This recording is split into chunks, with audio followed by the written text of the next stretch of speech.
Hello guys, in today's session we're quickly talking about the business case for improvement.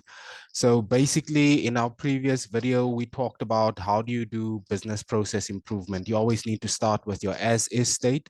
So you need to look at your current state processes, document them. Then you need to do some sort of analysis on them. If the idea is to improve them, obviously you need to look at, what's the waiting time in your process? Are there any defects? Where do we cause a lot of defects in the process? Where do we over process, etc.? I've put a picture here of the 7 wastes of lean, so you can just check that out in your own time.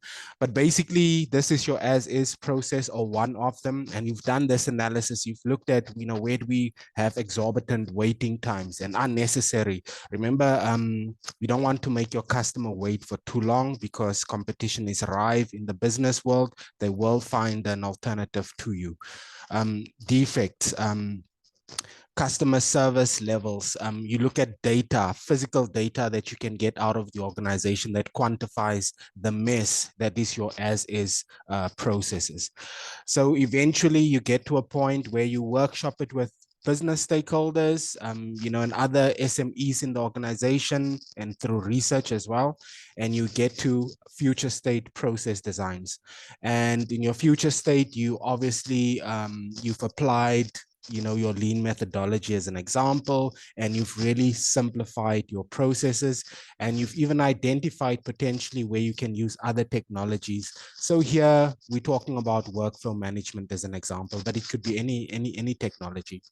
So on this slide here, I'm showing you that you could have identified a workflow management suite, or an intelligent BPMS suite.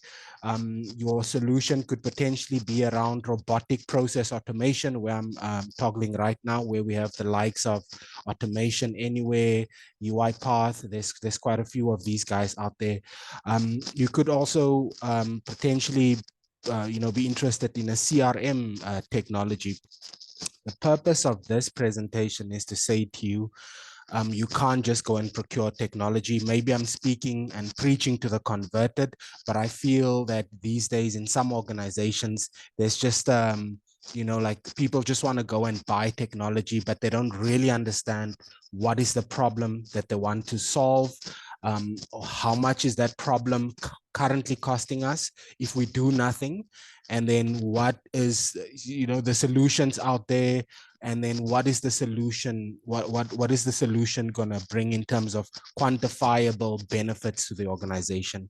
So as a company, I've just said to you, there's limited, four bullets here, there's limited budgets. You all know that. There's already predefined priorities. It's not like the business has been waiting for you to come up with a brilliant idea. They already have a 1-year plan, a 3-year plan, etc. There's also a limited human resource pool to support current operations. You guys will know that, the workforce in a typical organization is already thinly stretched. There's a lot of demand on them already. The third one is there's already multiple initiatives that would have happened over the years, and the poor human resources, the employees in the organization, a lot of them could be going through change fatigue, because you're bringing yet another initiative. And the last one is just the ongoing efforts around compliance. It doesn't matter whether you're in insurance, whether you're in banking, whether you're in mining, there's always this need to comply, new legislation coming up all the time. So for you to actually go and procure technology, you need to first write a business case. And in that business case, you need to state what the problems are that you're trying to solve and what the benefits are going to be. If you go, for example, with robotic process automation or workflow, or it doesn't matter actually. So what should be in your business case? The first bullet here is obviously your executive summary, but that you write at the end. You need to say what is the reason for the business case. Why are you writing this? Because you're going to take a few days. In fact, you're probably going to take a few weeks to compile this business case. Because remember, you don't have all the information. You need the management accountants. You need to speak to the architects as well. There's a lot of information that goes into a typical business case.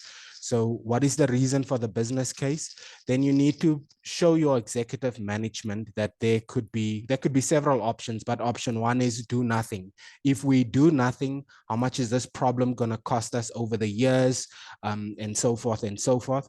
And then you can present a few alternatives. So option A could be do this, option B could be do that.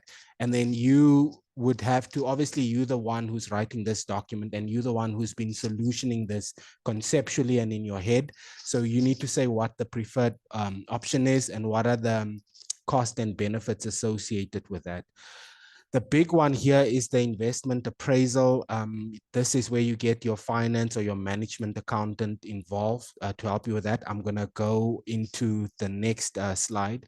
There they typically have, and they're the specialists with this. So they need to show what the IRR will be, the return on investment. Remember, the business or the company or the enterprise has a limited budget. So they need to say, if they support you with this business case, they need to see that there will be a real return on investment. And the quicker that return, the better. Then there's benefit cost ratios, net present value, cash flow projections, and the payback period. For me, these are the common ones, but every business is different. So there might be other facets or attributes that that they would be looking at. So guys, once you've documented, and remember, the business case is you need to be very, very careful. You need to state your assumptions. You need to do thorough research. You need to make sure that you annex all your supporting documents to this business case. You need to make sure that your business case is robust, it's comprehensive, it's coherent, and there's a lot of analysis and there's a lot of detail that goes in there. Okay, mouthful. Once you've gotten your business case to a level where you feel that it's 100% complete, you then take it to your executives, go and get the buy-in and make the change happen. Okay, cool. Hope you guys have enjoyed this. If you want a business case template, please reach out to me. I'd be more than happy to share what I'm using with you. And yeah, happy BPMing. Thank you guys. Bye-bye.